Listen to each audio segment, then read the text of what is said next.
মরিচা দেখছেন না ন্যায় দিচ্ছে এটা বলা ঠিক হয়েছে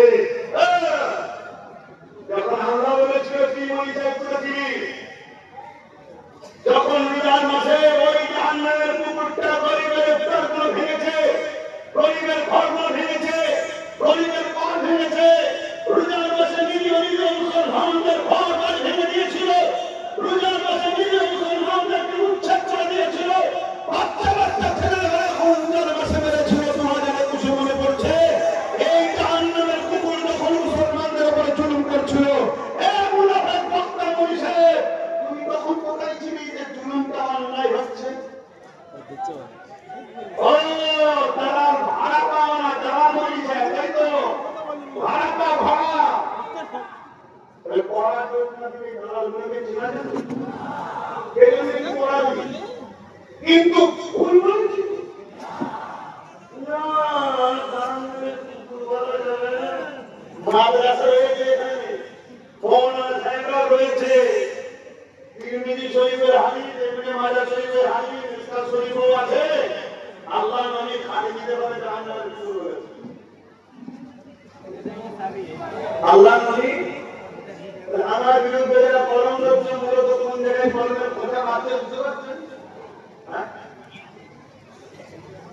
জাহান্নামের কুকুর বলেছে ঠিক এই ভাষাটা খালি দিতে পারে জাহান্নামের কুকুর শুনছেন তো নাকি আপনার অনুভব হয়ে গেছে তখন আমার মাকে গাল দিয়েছিল বাপকে গাল দিয়েছিল ভাষাটা ভালো ছিল আমি তো জাহান্নামের কুকুরকে তার বাপ তুলে মা তুলে গাল দিতে পারতাম না ওটা আমার সুলতান আমার দিন বলে আমার দিন বলেছে যারা জুলুম করে আমার দিন বলেছে যারা মানুষের সম্পদকে ছিনিয়ে নেয় লুটে নেয় মেরে নেয় কেড়ে নেয় এটা কুকুরের খসল আমার দিন বলছে তারা জাহান্নামের কুকুর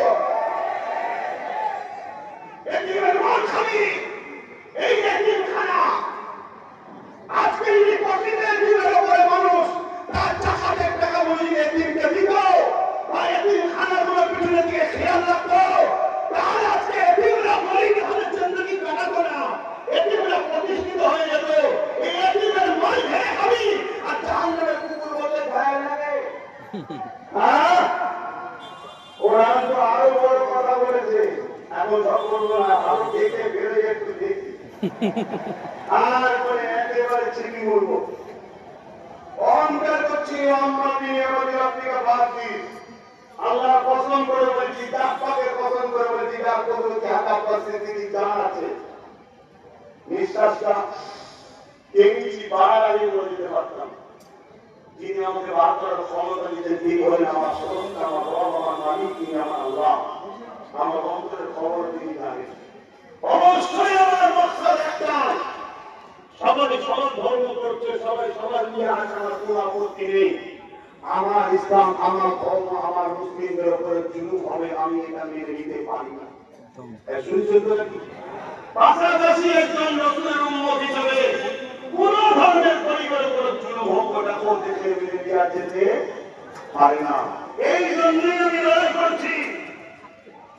এই জন্যই লড়াই করছে লড়াই আসলে কেন আপনি ভাববেন না আমি আমার ভাইয়ের জন্য লড়াই করছি আরে রেখে দিতে ভাই ভাই করতে আমি বাপের জন্য লড়াই করেছি না কেন রাসূলুল্লাহ বললেন বাপকে কুরবানি করতে পারবো মাকে কুরবানি করতে পারবো কিন্তু আমার রাসূলকে ছাড়তে পারবো না এর নাম ঈমান আল্লাহ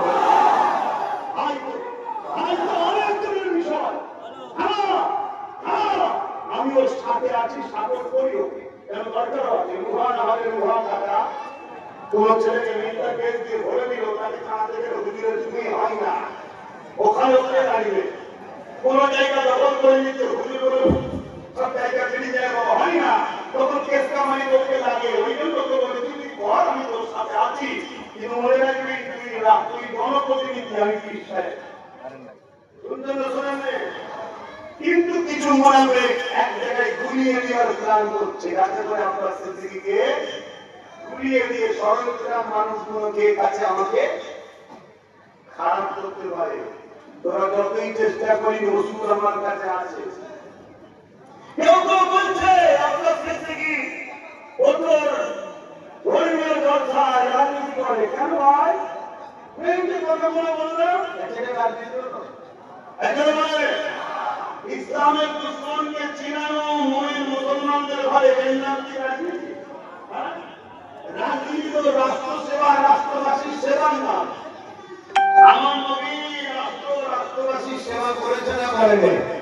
10 বছর ধরে নবী মদিনার রাষ্ট্রপ্রধান হয়ে রাজনীতি করা শিখিয়েছে। বলুন সুবহানাল্লাহ। এবং নবী যখন মদিনার রাষ্ট্রপ্রধান হয়, শুনে রাখো যুবক, এখন আর কাকে বলে শিখাচ্ছ তুমি আমাকে? আমার নেতা মুহাম্মদ সাল্লাল্লাহু আলাইহি সাল্লাম যখন মদিনায় যান, রাষ্ট্রপ্রধান হন, মদিনায় 70% উপরে ইহুদি ছিল।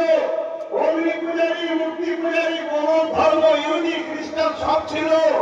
ওই সময় আমার নবী সর্বদলের নেতাদের ঘরে ডেকে বলল, এইভাবে নিজেরা যদি লুটপাট করো জীবনে বড় হতে পারবে না। অনেক বড় কথা তাদেরকে রাষ্ট্র কায়েম, রাজনীতির প্রশিক্ষণ শিখালো। তারা বলতে লাগলো, সব মেনে দেবো, আমাদের রাষ্ট্রের প্রধান কি হবে? রাসূল বলল, তোমাদের মধ্যে থেকে তোমরা ঠিক করো। তারা সবাই বলল, যদি মুহাম্মদ রাসূল হয় তবে আমরা এই মতের সাথে আছি, নয়। 70% ইহুদি, অগ্নি পূজারী, মূর্তি পূজারী, সর্বধর্মের মানুষ বলল, মুহাম্মদ রাসূল আপনি আমাদের রাষ্ট্রের প্রধান হবেন। জোরে বলেন সুবহানাল্লাহ। আমার নবী বলতেছেন, আমার রাষ্ট্রের প্রধান হলেন। মদিনার সনদ তৈরি হলো। সেখানে নবী বলে দিলেন, ধর্মের উপরে কোনো বাড়াবাড়ি জুলুম নয়। ধর্মের উপরে কোনো বাড়াবাড়ি জুলুম নয়। আমার দেশে স্বাধীন হলো, ডক্টর বাবা সাহেব আম্বেদকর সংবিধান লিখে দিল, ধর্মের উপরে কোনো বাড়াবাড়ি লালকে ফলো করা হয়েছে। কথা বুঝে আসছে না? কিন্তু আমার নবীর আখলাক, আদর্শ, ব্যবহার দেখে মদিনার সব মানুষরা আস্তে আস্তে বিশ্বাস করবে, নবী আদি মেসেঞ্জার, আর দিনের উপরে সবটাই চলে গেল। জোরে বলুন সুবহানাল্লাহ। আপনারা বুঝছে তো? যা আমি ওদিকে যাচ্ছি না, কিন্তু এই কথাটা একটু বলে দিই ভাই, আপনাদের কি আমার আলোচনায় অসুবিধা হচ্ছে? মনে হচ্ছে রাজনীতি করছে? যদি কেউ বলে জানবেন সে মুসলিম সুরাতের মুনাফিক। তিনি বলেন কেন? ওই মুনাফিক কোনদিন বলেছে যে কলকাতার রেড রোডে ঈদের নামাজে মহিলা গিয়ে রাজনীতি করছে? কখনো বলেছে? একজন বলেন, এই ঈদের নামাজে মহিলারা যায়, মুসলিম মহিলারা যায়, আমাদের ঈদের নামাজে আমাদের নতুনরা যেতে পারে না, তুমি একজন অমুসলিম হয়ে আমার ঈদের নামাজের কলিকাতার রেড রোডে যাচ্ছ, এটা কি রাজনীতি নয়? ধর্মকে রাজনীতি ব্যবহার করছো না? করবে? চলে আসো। বড় বড় ইফতার পার্টির নামে দিনে 10 বার খাওয়া মনে সব চেয়ে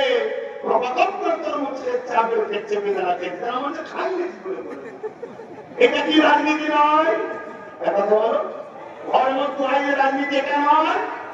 আমার নবীর মেম্বারে বসে সেই নবীর খানদানের ছেলে, সেই নবীর গোলাম হয়ে নবীর দিনকে যারা মিটাতে চাইছে তাদের বিরুদ্ধে সমাজকে সজাগ করার জন্য শিখাবো।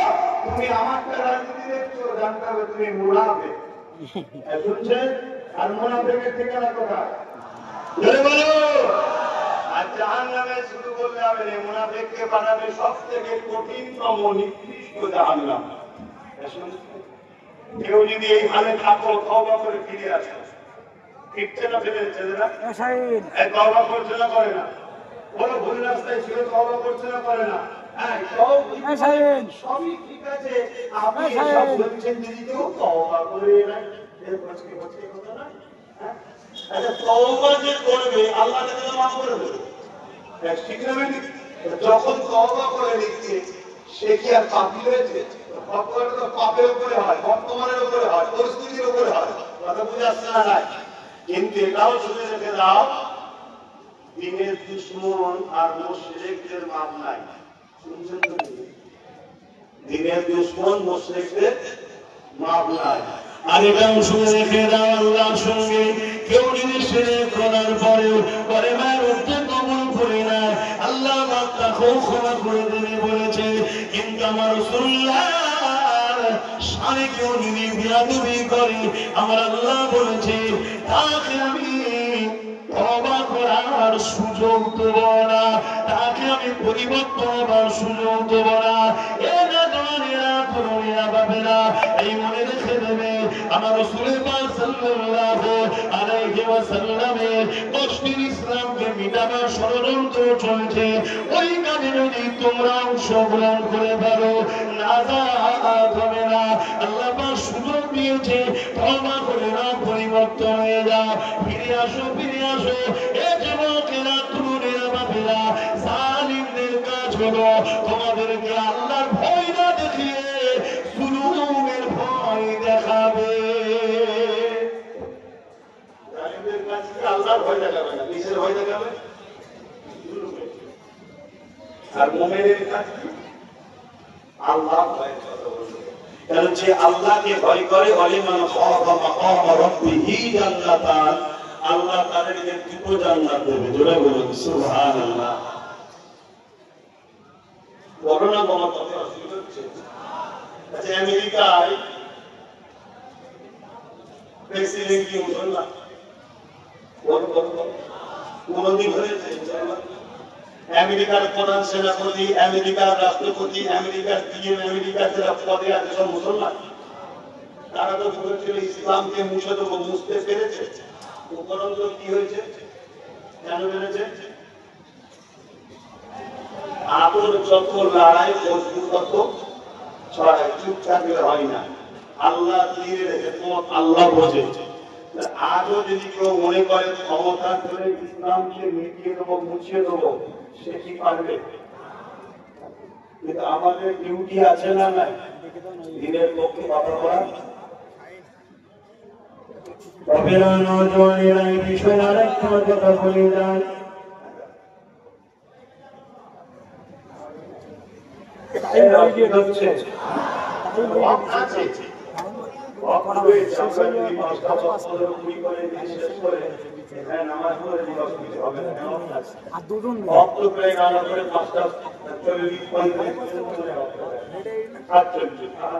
জীবনে থাকবে